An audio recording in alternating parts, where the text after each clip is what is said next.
तो पहला सवाल मेरा आता है, निम्न तत्वों में से किसमें न्यूट्रॉन नहीं होता है दोस्तों। तो किसमें न्यूट्रॉन नहीं होता है, सबको पता होगा, ये न्यूट्रॉन नहीं होता है हाइड्रोजन में। आपको पता होना चाहिए दोस्तों, हाइड्रोजन के 3 समस्थानिक होता है, ठीक है, प्रोटियम, डाइटोरियम और ट्राइटियम। ये भी सवाल पूछता है, आपका आ सकता है।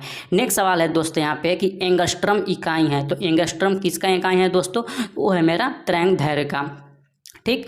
एक एंगस्ट्रम में भी पूछा जाता है कि एक एंगस्ट्रम किसके बराबर होता है, तो एक एंगस्ट्रम जो होता है वो होता है दोस्तों 10⁻⁻10 मीटर के बराबर होता है, ठीक। तो नेक्स्ट सवाल की तरफ चलते हैं बिना देर किए। नेक्स्ट सवाल यहाँ पे है कि प्रकाश वर्ष किसका इकाई है दोस्तों। तो जो प्रकाश वर्ष इकाई है दोस्त, वो मेरा इकाई है दूरी का है, ठीक। एक प्रकाश वर्ष बराबर जो होता है दोस्तों 9.46 से गुने 10⁻15 मीटर होता है। आप लोग याद रखिएगा दोस्त, ये भी सवाल पूछा जाता है, ठीक। आशा करता हूँ आप लोग अच्छे होंगे। नेक्स्ट सवाल है दोस्त यहाँ पे, आवृत्ति को मापा जाता है, तो आवृत्ति को जो किस में मापा जाता है, तो वो मापा जाता है हर्ट्ज में। आप लोग सबको पता होंगे, जैसे कि जो सामान्य मनुष्य का जो सुनने की क्षमता होती है दोस्तों, ये भी आप याद रखिएगा, वो 20 हर्ट्ज से लेकर 20,000 हर्ट्ज के बीच के ध्वनि को ये सुन सकता है, ठीक है। नेक्स्ट सवाल की तरफ बढ़ते हैं। नेक्स्ट सवाल मेरा यहाँ पे जो दोस्तों है कि घड़ी में प्रयोग होने वाले क्वार्ज क्रिस्टल बने होते हैं, किसके बने होते हैं दोस्तों, तो वो जो बने होते हैं सिलिकॉन डाइऑक्साइड के बने होते हैं, ठीक। नेक्स्ट सवाल है, हर्ट्ज से क्या मापा जाता है, तो ये अभी अभी हम लोग ने सवाल देखा, वो मापा जाता है आवृत्ति को। अगला सवाल है यहाँ पे दोस्त, जैसे कि स्क्रीन पर देख सकते हैं कि विद्युत शक्ति की इकाई क्या है, तो विद्युत शक्ति की इकाई क्या है दोस्तों, तो वो मेरा इकाई है वाट है। अगला सवाल है कि दृश्य स्पेक्ट्रम के तरंगदैर्घ्य की सीमा है, कितनी सीमा होती है दोस्तों, तो वो होती है 3900 एंगस्ट्रम से 7600 एंगस्ट्रम का। इसमें का एक एक सवाल आपका बीपीएससी में बहुत बार पूछा गया है दोस्तों, इसीलिए बहुत ज़्यादा चांसेस है कि हो सकता है कि आपका जो बिहार शिक्षक बहाली 2023 होने वाली है उसमें पूछा जा सके, तो ठीक है। अगला सवाल की तरफ करके हम लोग बढ़ते हैं। तो अगला सवाल यहाँ पर स्क्रीन पर देख सकते हैं दोस्त कि सौर विकिरण निम्न में से किस प्रास में दिखता है दोस्तों, तो किस प्रास में दिखता है, वो दिखता है 400 से 700 nm में, ठीक। उसके बाद नेक्स्ट सवाल है कि आर्द्रता किस उपकरण से मापी जाती है, तो जो आर्द्रता मापी जाती है दोस्तों, वो मापी जाती है मेरा हाइग्रोमीटर में, ठीक। अगला सवाल की तरफ बढ़ते हैं। तो अगला सवाल यहाँ पे स्क्रीन पर देख सकते हैं कि दाब की इकाई क्या है दोस्तों, तो जो दाब का इकाई होता है न्यूटन प्रति मीटर स्क्वायर होता है दोस्तों, जैसे कि यहाँ पे वर्ग मीटर, ऑप्शन नंबर ए सही होगा। दाब का मात्रक है, तो इसमें से देखिएगा तो इनमें से कोई नहीं इसका आंसर होगा, क्योंकि न्यूटन प्रति मीटर स्क्वायर कहीं भी नहीं लिखा हुआ है, ठीक। यहाँ पे जो पहला में है वो किलोग्राम वर्ग सेंटीमीटर स्क्वायर है, जो कि वो मेरा नहीं होगा। अगला सवाल की तरफ बढ़ते हैं। अगला सवाल यहाँ पे देख सकते हैं दोस्तों, कौन सा अदिश राशि है दोस्तों, तो कौन सा इसमें अदिश राशि है, तो वो मेरा अदिश राशि है दोस्तों। क्वेश्चन नंबर कौन सा है मेरा 13, कौन सा अदिश राशि है दोस्त, वो है मेरा दाब। आप लोग याद रखिएगा, अदिश राशि और सदिश राशि किसको बोलते हैं मैं बताता हूँ आपको। जो सदिश राशि है दोस्तों, उसमें दिशा और परिणाम दोनों होते हैं। एग्जाम्पल के तौर पर दिशा और परिणाम किस में हो गए, अगर के बोलेगा कि हम 20 किलोमीटर प्रति घंटा के चाल से जा रहे हैं, तो इसमें दिशा भी है कि आप मान के चलिए आप किस दिशा में जाइएगा, यानी कि आपका इसमें एक डायरेक्शन भी है, जाना मतलब किसी भी दिशा में तो आप जाइएगा ना, एक डायरेक्शन भी हुआ, और कितना जो परिणाम हुआ, कितना स्पीड से जा रहे हैं, तो 20 किलोमीटर से स्पीड से जा रहे हैं, वो परिणाम हुआ। इसीलिए जो मेरा वेग हो जाएगा वो सदिश राशि हो जाएगा, और जिसमें ये दोनों में से एक कोई मतलब दिशा नहीं होता है जिसमें, वो मेरा अदिश राशि हो जाएगा, याद रखिएगा। अगला सवाल की तरफ चलते हैं। निम्नलिखित में से किस राशि का मात्रक नहीं है दोस्तों, तो किस राशि का मात्रक नहीं है, तो वो है मेरा विकृति, राइट आंसर हो जाएगा। कौन सा कथन सही है, ऑप्शन नंबर बी में अगर के आप देखिएगा तो लाल प्रकाश का तरंगदैर्घ्य बैगनी प्रकाश से ज़्यादा होता है, ये बिल्कुल मेरा सही बोला गया है। अगला सवाल की तरफ बढ़ते हैं बिना देर किए। तो अगला सवाल यहाँ पे देख सकते हैं कि जब दिन में पानी पर साबुन की फिल्म दिखाई देती है तो यह सुंदर रंग दिखाती है, इस घटना का क्या कारण है दोस्तों, तो ये घटना है मेरा प्रकाश का व्यतिकरण दोस्तों, ठीक है।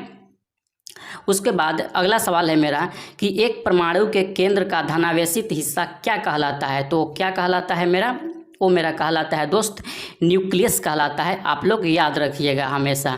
अगला सवाल की तरफ चलते हैं। अगला सवाल मेरा क्वेश्चन नंबर 18 यहाँ पे आता है दोस्त कि एक ठोस के सीधे गैस में परिवर्तन हो जाना वो क्या कहलाता है? तो वो जो मेरा कहा जाता है यानी ऊर्ध्वपातन कहा जाता है।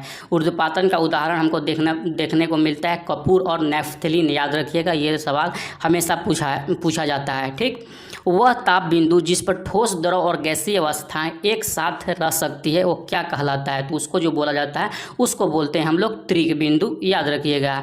अगला सवाल की तरफ चलते हैं। अगला सवाल यहाँ पे है कॉस्मिक किरणें होती हैं। कॉस्मिक किरण क्या होती है दोस्त? तो वो एक आवेशित किरण होती है। अगला सवाल है 2G स्पेक्ट्रम में अक्षर G किस शब्द से प्रयुक्त है? माने कि G का मतलब क्या होता है दोस्तों? G का मतलब जो होता है मेरा जनरेशन, याद रखिएगा। अगला सवाल है रडार का आविष्कार किसने किया था दोस्तों? रडार का जो आविष्कार किया था मेरा वो किया था ऑप्शन जैसे कि यहाँ पे देख सकते हैं, रडार का आविष्कार जो किया था रॉबर्ट वाटसन ने किया था। अगला सवाल की तरफ आगे बढ़ते हैं। तो अगला सवाल यहाँ पे देख सकते हैं स्क्रीन पर आपके है कि गॉड पार्टिकल है। गॉड पार्टिकल कौन सा है दोस्तों? हिग्स बोसॉन जो गॉड पार्टिकल है, यही वैज्ञानिक थे जो अपने नाम पर ही इसको हिग्स बोसॉन नाम रखे हैं। अगला सवाल है कि सर सीवी रमन को भौतिकी में नोबेल पुरस्कार कब मिला था दोस्तों? तो जो मतलब सीवी रमन का भौतिकी में नोबेल पुरस्कार था वो मिला था सन 1930 ईस्वी में। साथ साथ में आप लोग याद रखिएगा जो R.N. टैगोर का दोस्तों मतलब ये नोबेल प्राइज़ मिला था वो मिला था 1913 ईस्वी में, और हरिगोविंद खुराना को जो मिला था दोस्तों 1968 ईस्वी में। ये दोनों भी पूछा जाता है तो आप लोग याद रखिएगा। अगला सवाल की तरफ बढ़ते हैं। अगला सवाल मेरा यहाँ पे है कि टेलीस्कोप की खोज किस वैज्ञानिक ने की थी दोस्तों? तो टेलीस्कोप की जो खोज की थी वो की थे मेरा गैलीलियो ने। ठीक, अगला सवाल है इस दिन के शुरुआत में हवाई जहाज़ का आविष्कार किसने किया था इस सदी के शुरुआत में? तो जो वो किया था दोस्तों वो किया था मेरा राइट ब्रदर्स ने। राइट आंसर होगा। आप लोग ये सब सवाल अच्छे से याद कर ले, यही हूबहू सवाल आपको देखने को मिल सकते हैं आपके TRE एग्जाम में दोस्तों। 1 माइक्रोन किसके बराबर होते हैं? तो 1 माइक्रोन जो बराबर होते हैं दोस्तों 1/1000 mm के बराबर होता है। अगला सवाल है कि 40 डिग्री सेंटीग्रेड का मान फ़ारेनहाइट स्केल पर कितना होगा? तो जब आप इसको चेंज करिएगा तो फ़ारेनहाइट बराबर जो होता है यहाँ पे दोस्त 9/5C + 32। ये कैलकुलेशन करने के बाद निकाला गया, नहीं तो डायरेक्ट जो आप स्टैंडर्ड जो फार्मूला है उस पर भी रख के आप बना सकते हैं। तो ये जो आएगा मेरा आएगा 104 डिग्री फ़ारेनहाइट। अगले सवाल की तरफ बढ़ते हैं। अगला क्रोमेटोग्राफी होता है, वो होता है मेरा एक मिश्रण से पदार्थों को अलग करने की प्रक्रिया क्रोमेटोग्राफी कहलाती है। अगला सवाल है यहाँ पे लोलक की कालावधि कितनी होती है, मतलब किस पर निर्भर करती है? तो जो एक लोलक होता है दोस्तों वो उसका जो ड्यूरेशन यानी कितना देर तक वो घूमते रहेगा उसका जो निर्भर करता है वो लंबाई के ऊपर निर्भर करता है। एक झूला लीजिए, कोई झूला लीजिए इत्तू सूखा, वो तुरंत मतलब इधर उधर जाके 1-2 बार में रुक जाएगी। कोई झूला लीजिए इत्तू जोगा, वो कम से कम 5 बार 10 बार इधर उधर जाके ही रुकेगी। तो इसीलिए जो लंबाई मतलब झूला का जो लंबाई होता है इस पर उसका ड्यूरेशन निर्भर करता है। आशा करता हूँ इतना आप लोग समझ गए होंगे। अगर कि अभी तक मैं वीडियो को लाइक नहीं किया तो जल्दी से पहले लाइक ठोकिए, उसके बाद आगे देखना स्टार्ट करो दोस्त। बल गुणनफल है, बल बराबर क्या होता है दोस्तों? जैसे कि आपको पता होगा F बराबर हमारा होता है M और A। एम कहाँ है यहाँ पे मेरा मास है, और ए जो है एक्सेलरेशन यानी कि त्वरण है। मेरा राइट आंसर हो जाएगा। अगला सवाल है दोस्त यहाँ पे जैसे कि स्क्रीन पर देख सकते हैं, त्वरण ज्ञात करने का सही सूत्र क्या है? त्वरण यानी कि एक्सेलरेशन जो ज्ञात किया जाता है वो किया जाता है v - u/t दोस्तों।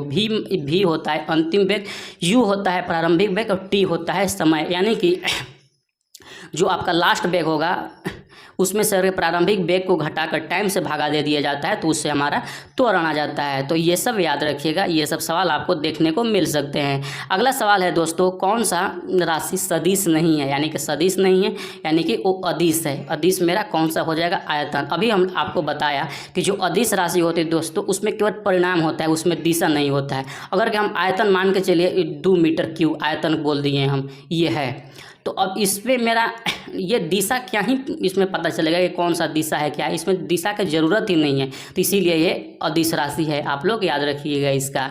अगला सवाल है यहाँ पे पदार्थ के संवेग और वेग के अनुपात से कौन सी भौतिक राशि प्राप्त होती है दोस्तों? तो कौन सी प्राप्त होती है उसमें? वो मेरा प्राप्त होता है यहाँ पे द्रव्यमान, जैसे कि जो संवेग होता है दोस्तों उसको हम एम भी बोलते हैं, और जो वेग होता है मान के चलिए वो भी हुआ, तो इस दोनों कट जाएगा तो कौन सा बचेगा, एम, यानी कि मेरा द्रव्यमान बचेगा। ठीक, कभी अगर के अच्छे से आप लोग, मैं क्लास 6 से लेकर क्लास 12 तक साइंस पढ़ाऊंगा ना, उसमें आप लोग आइएगा, इतनी मस्त से हम सारा कुछ समझा देंगे कि आपको फिर ज़िंदगी में कभी साइंस गड़बड़ होगा आपका। अगला सवाल है 1 किलोमीटर दूरी का तात्पर्य कितना होता है, तो सब लोग जानते हैं 1 किलोमीटर बराबर 1000 मीटर होता है दोस्त। अगला सवाल बढ़ते हैं। अगला सवाल जैसे कि स्क्रीन पर देख सकते हैं, 1 पिकोग्राम बराबर होता है, 1 पिकोग्राम किसके बराबर होता है, 10 के पावर माइनस 12 ग्राम होते हैं। ठीक, अगला सवाल की तरफ देखते हैं। अगला सवाल जैसे कि स्क्रीन पर है मेरा, ये देख सकते हैं कि आप एक लिफ्ट में खड़े हैं, लिफ्ट के फर्श पर आपके भार द्वारा लग रहा बल क्या होता है दोस्तों। तो ये जो जैसे कि आपको पता होगा, लिफ्ट के 9.8 मीटर प्रति सेकेंड स्क्वायर के त्वरण से नीचे आते समय शून्य होगा। वैसे भी अगर के आप लोग लिफ्ट में अगर के बैठे होंगे तो आपको लगता होगा जैसे जब ऊपर जाएगा तो लगेगा ना कि मैं बहुत भारी हूँ, मतलब बहुत तान के लेके जा रहा है ऊपर में। वही जब नीचे आने लगते हैं आप लोग तो लगता है कि कितना जल्दी जल्दी, मतलब भारहीनता का महसूस होता है, हल्का खुद को महसूस होता है। ये खुद आप लोग महसूस किए होंगे, चीज़ उसी के बारे में ये बोल रहा है। ठीक, आप लोग अच्छे से पढ़ाई लिखाई कीजिए, कोई ज़्यादा कंपटीशन नहीं है दोस्त, आराम से आप लोग पढ़, अपना सिलेबस कवर करने पर ध्यान दीजिए। सिलेबस कर लीजिएगा ना तो आप अपने देखिएगा एग्जामिनेशन हॉल में जब बैठिएगा तो वहाँ पे दहाड़िएगा आप लोग कि हाँ मैंने अपना कुछ अच्छा खासा करके यहाँ पे आया है। ठीक, तो इसीलिए आप लोग सिलेबस को कवर करने पर ज़्यादा से ज़्यादा ध्यान दीजिए। अगला सवाल है दोस्तों, जैसे कि यहाँ पे देख सकते हैं क्वेश्चन नंबर 38 में, कि यदि एक पंख, एक रबर और एक लकड़ी को गेंद से निर्वात में एक समान ऊंचाई से गिराया जाता है तो कौन सा पहले पहुंचेगा दोस्तों। तो सबसे पहले कि अगर कि हम किसी चीज़ को पहले दो एक कंडीशन बनते हैं, एक तो बनते हैं कि निर्वात में गिराते हैं, और एक जगह मतलब खाली जगह पर ऐसे ही जहाँ पे हवा मौजूद हो वहाँ पे गिराते हैं। तो जो निर्वात में होगा दोस्तों, निर्वात में आप कुछ भी चीज़ गिरा लीजिए, चाहे तो 100 क्विंटल का सामान गिरा लीजिए या 1 ग्राम का सामान गिरा लीजिए, वो दोनों पृथ्वी पर नीचे एक ही समय में पहुंचेगा, क्योंकि वहाँ पे उसका हिंड्रेंस जो है, रुकावट कुछ भी नहीं है। वहीं पे जहाँ पे अगर के जहाँ पे हवा है या जहाँ पे हिंड्रेंस है, जहाँ पे रुकावट है, अगर के वहाँ पे दोनों चीज़ों को गिराना स्टार्ट कीजिएगा तो वहाँ पे दोनों साथ में नहीं गिरेंगे। आप लोग याद रखिएगा इस चीज़ को। अगला सवाल की तरफ बढ़ते हैं। तो इसका जो राइट मेरा आंसर हो जाएगा दोस्तों कि मतलब स्वतंत्रता पूर्वक जो निर्वात में गिराया जाता है तो वो मेरा तीनों एक साथ जमीन पर पहुंचेंगे। ऑप्शन नंबर डी मेरा यहाँ पे राइट आंसर होगा। अगले सवाल की तरफ चलते हैं। अगला सवाल जैसे कि देख सकते हैं यहाँ पे कि वायु में ध्वनि तरंग होती है दोस्तों। कैसा वायु जो ध्वनि तरंग है वो कौन सा है, अनुदैर्ध्य तरंग है। जो प्रकाश है दोस्तों वो होती है अनुप्रस्थ तरंग, याद रखिएगा इसको। रेत और नेफ्थलीन मिश्रण को किसके द्वारा पृथक किया जाता है, अभी थोड़ा देर पहले ही बताया कि जो कपूर और नेफ्थलीन है उसको ऊर्ध्वपातन विधि के द्वारा हम लोग अलग करते हैं। अगला सवाल की तरफ चलते हैं। अगला सवाल जाने से पहले अगर कभी तक लाइक नहीं किया तो फट से लाइक कीजिए, और तथा कोई भी दिक्कत परेशानी हो तो कमेंट सेक्शन में ज़रूर से ज़रूर लिखें। ठीक है दोस्तों। अगला सवाल है यहाँ पे कि विद्युत शक्ति की इकाई क्या है। तो दोस्तों जो विद्युत शक्ति का मेरा इकाई है यहाँ पे क्या हो जाएगा, विद्युत शक्ति की इकाई क्या हो जाएगा दोस्तों, वो हो जाएगा मेरा वाट, राइट आंसर होगा। अगला सवाल की तरफ चलते हैं। क्वेश्चन नंबर 42 है दोस्तों कि निम्नलिखित में से कौन सा सही सुमेलित नहीं है दोस्तों। तो कौन सा सही सुमेलित नहीं है, वो मेरा विद्युत प्रतिरोध गैल्वेनोमीटर, ये बिल्कुल गलत है, ये नहीं होगा। अगला सवाल की तरफ बढ़ते हैं। तो अगला सवाल जैसे कि यहाँ पे देख सकते हैं कि डायनेमो जो होता है दोस्तों, टरबाइन एवं डायनेमो से बिजली प्राप्त करने में किस ऊर्जा को विद्युत ऊर्जा में परिवर्तित करते हैं। तो जो डायनेमो होता है दोस्तों वो मैकेनिकल ऊर्जा यानी यांत्रिक ऊर्जा को विद्युत ऊर्जा में परिवर्तित करता है। अब जस्ट इसका अपोजिट होता है मेरा विद्युत मोटर। जो विद्युत मोटर होता है दोस्तों वो विद्युत ऊर्जा को यांत्रिक ऊर्जा में परिवर्तित करता है, याद रखिएगा। 100 वाट का बिजली का बल्ब यदि 10 घंटे जले तो बिजली खर्च कितना होगा, तो वो मेरा 1 यूनिट का बिजली खर्चा होगा यहाँ पे। अगला सवाल है दोस्त यहाँ पे जैसे कि देख सकते हैं, 2 समानांतर प्रतिरोध वाले सर्किट का कुल प्रतिरोध 1.403 किलो ओम है। यदि एक प्रतिरोध का मान 2.0 किलो ओम है तो दूसरा प्रतिरोध का मान क्या होगा। तो इसका डायरेक्ट आपको जैसे कि पता होगा 1/R बराबर 1/R1 R2 R3 होता है। अगर कि आप इस पे बनाइएगा तो आराम से आपका आंसर आ जाएगा। 1/R1 के वैल्यू यहाँ पे दे दिया गया है दोस्तों 1.1/4, तो और दूसरा का दे दिया गया है 1.2। तो यहाँ पे अगला का यहाँ पे निकालना है, इसका निकालना है। जब इसको आप कैलकुलेशन कीजिएगा तो आपका जो राइट आंसर आ जाएगा 4.7 किलो ओम राइट आंसर हो जाएगा दोस्त। अगला सवाल की तरफ और बढ़ते हैं। अगला सवाल मेरा है क्वेश्चन नंबर 45-46। यहाँ पे देख सकते हैं स्क्रीन पर, एक सामान्य शुष्क सेल में विद्युत अपघट्य होता है। तो कौन सा विद्युत अपघट्य होता है मेरे दोस्त? वो होता है मेरे अमोनियम क्लोराइड में। अगला सवाल की तरफ बढ़ते हैं। अगला सवाल मेरा है डायनेमो क्या करता है? तो डायनेमो अभी तुरंत मैंने बताया, वो यांत्रिक ऊर्जा को दोस्तों विद्युत ऊर्जा में बदलता है। अगला सवाल देखते हैं दोस्त। अगला सवाल मेरा है कि विद्युत मोटर में क्या होता है? तो विद्युत मोटर में क्या होता है दोस्तों? तो विद्युत ऊर्जा को यांत्रिक ऊर्जा में बदलता है। मेरा राइट आंसर होगा। आप लोग सही कीजिएगा ये सब सवाल को। ये सब सवाल गलती होने का मतलब आप लोग बहुत बच्चों से पीछे हो जाइएगा, ठीक है। इसीलिए ये सब जो छोटी छोटी सवाल है ये कोशिश कीजिए कभी भी भूल के भी ये सब सवाल गलत ना हो। क्वेश्चन नंबर 49 की तरफ चलते हैं। तो 49 नंबर क्वेश्चन है दोस्त मेरा यहाँ पे कि विद्युत धारा निम्न में से किस उपकरण से मापा जाता है? दोस्तों ये तो इतनी बार सवाल पूछा जाता है हर एग्जाम में। आप वनडे एग्जाम में बैठिएगा तो अगर मान लीजिए 10 दिन एग्जाम है ना, तो आराम से 2 दिन एग्जाम में ये सवाल पूछा जाएगा कि विद्युत धारा किससे मापा जाता है। तो विद्युत धारा जो मापा जाता है दोस्तों एमीटर से मापा जाता है। अगला सवाल है कि विद्युत धारा किस उपकरण से मापी जाती है? सेम एज यहाँ पे एमीटर से। जैसे कि देखिए यही सवाल 2018 में भी बीपीएससी में पूछा, 2019 में भी पूछा, अभी 2020 में भी पूछा होगा, 2022 में भी पूछा होगा। तो ये सब सवाल एकदम इवन ग्रीन सवाल है जो हम आपको करा रहे हैं। अगला सवाल की तरफ चलते हैं। तो अगला सवाल जैसे कि यहाँ पे देख सकते हैं दोस्त, अगला सवाल मेरा है कि प्रकाश में 7 रंग होते हैं, रंगों को अलग अलग करने का क्या तरीका है? तो आप जब 10th क्लास का जब साइंस पढ़े होंगे तो आप एक देखे होंगे कि एक प्रिज्म से प्रकाश को गुजारते हैं और 7 रंगों में विभक्त हो जाता है। तो सेम एज वही करेंगे, एक प्रिज्म के रंगों को अलग अलग किया जाता है, यानी कि वहाँ से हम 7 रंगों को प्राप्त कर सकते हैं। अगला सवाल जैसे कि देख सकते हैं स्क्रीन पर दोस्त, अगला सवाल मेरा है किसी ऐनक के लेंसों की जो शक्ति है वो 2 डायोप्टर है, तो उसका फोकस दूरी क्या होगा दोस्तों? तो उसका फोकस दूरी आपको पता होगा दोस्त कि फोकस दूरी बराबर क्या होता है कि फोकस दूरी एफ बराबर होता है 1 मतलब लेंस की क्षमता यानी कि डी होता है। तो फोकस दूरी एफ बराबर यहाँ पे कर देंगे 1/d का वैल्यू यहाँ पे मेरा 2 दिया गया है 2 दिया गया है। तो ये जो आएगा मेरा 1.5 मीटर में आएगा दोस्तों। तो उसको जब सेंटीमीटर में करेंगे तो मेरा 50 सेंटीमीटर राइट आंसर हो जाएगा। जो चुंबकीय सुई है दोस्तों किस तरफ संकेत करता है? तो वो उत्तर दक्षिण की ओर संकेत करता है। तो option number C right answer हो जाएगा। अगला सवाल है ऑप्शन मतलब क्वेश्चन नंबर 54, श्वेत प्रकाश को नली में कैसे पैदा करते हैं?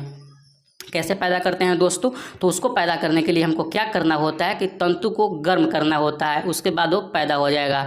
अगला सवाल है कि आइंस्टीन को नोबेल प्राइज किस कार्य के लिए मिला था दोस्तों? तो जो आइंस्टीन को नोबेल प्राइज मिला था वो मिला था प्रकाश विद्युत प्रभाव के लिए। आप अपेक्षिता सिद्धांत भूल के भी इसको नहीं मारिएगा, तुरंत गलती हो जाएगा। प्रकाश विद्युत प्रभाव के लिए इनको मिला हुआ था, ठीक है। कब मिला था? तो 1921 ईस्वी में। आप लोग ये भी चीज़ याद रखिएगा। अगला सवाल है क्वेश्चन नंबर 56 दोस्तों कि विद्युत उत्पन्न करने के लिए कौन सी धातु का उपयोग होता है? तो कौन सा उपयोग होता है? वो उपयोग होता है यूरेनियम।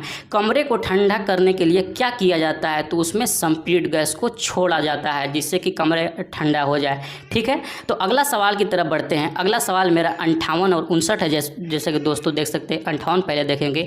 आमतौर पर सुरक्षा फ्यूज लगाने के लिए प्रयोग होने वाला तार किस पदार्थ का बना होता है मेरे दोस्त? वो बना होता है टीन और सीसा के एक मिश्र धातु का, ठीक है।